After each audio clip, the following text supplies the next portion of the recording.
Ada jalan rusak di Dusun Oli, Maluku Tengah. Warga mengeluh sulit melintas dan kerap alami kecelakaan.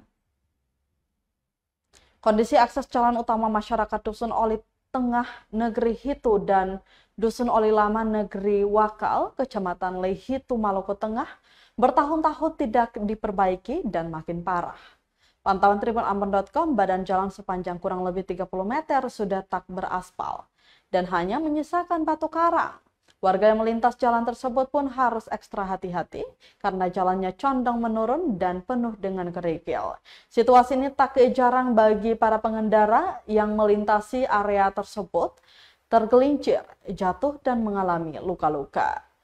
Hal ini diterangkan Lanurdin kepada tribunambon.com Senin 15 April 2024 bahwa terjadi kecelakaan di jalan rusak ini.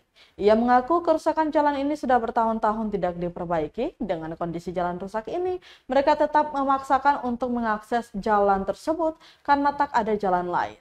Menurut Lanurdin, mayoritas masyarakat di kedua dusun tersebut berprofesi sebagai petani dan pedagang.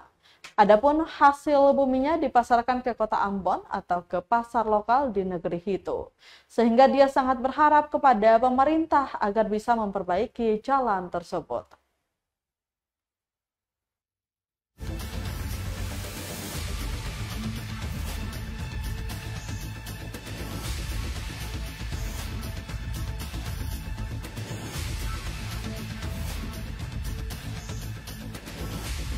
Download Tribun X sekarang, menghadirkan lokal menjadi Indonesia.